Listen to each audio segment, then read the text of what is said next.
say what you will about Trump, alpha man. Right. You would suspect he picks an alpha guy, but he picks a feminine, smart, capable woman. Right. How much of you being an attractive, smart woman do you think played into a role in this?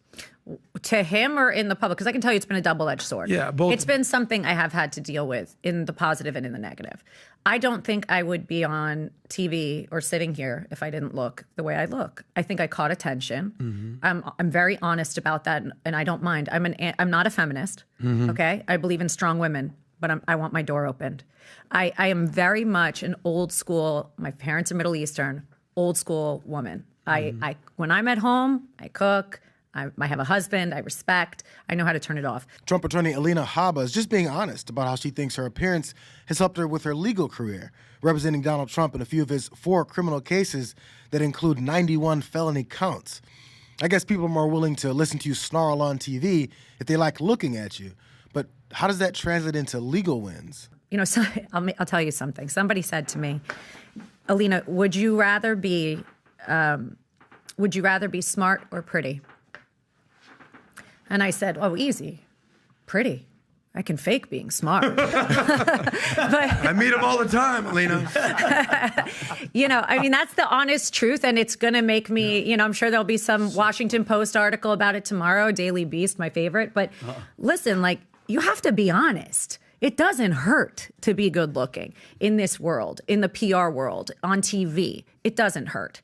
And when you're good looking, that's great, but it can also mean people think you're stupid or people think that President Trump hired me because I was good looking. That is absolutely not the case. You can always fake being smart, especially when Donald Trump hires you because he'll never know.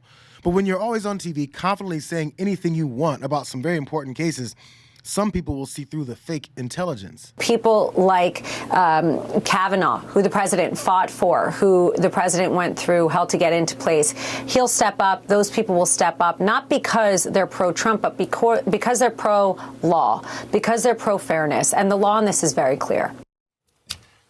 Scott just had some very cogent analysis. Yeah, let me get real technical. Bad.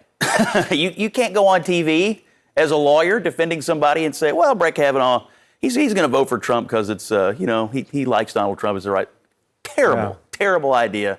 Should not have done that. I tend to agree with her analysis as a pundit that the Supreme Court is likely to side with Donald Trump. But when you go on TV... On a legal basis or because he nominated them?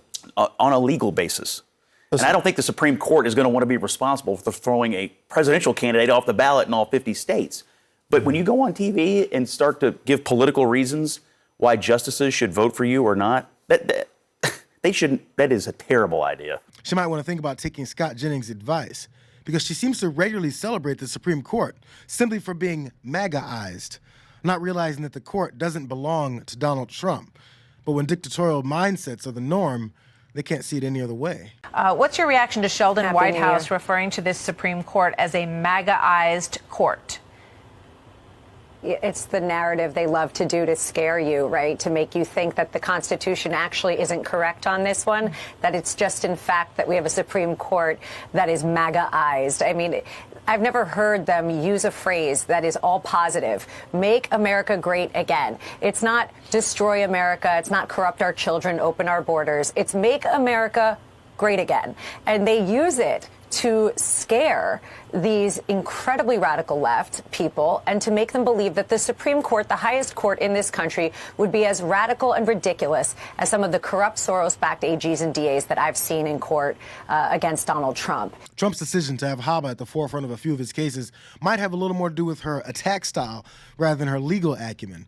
The more viciously someone defends him, the more he definitely likes them. Honestly, it's funny to me to watch that woman from Maine speak. She's not a lawyer, by the way. I should have thrown that in as well. I was just going to say that she is not a lawyer. And here, Section 300, you don't know what you're talking about.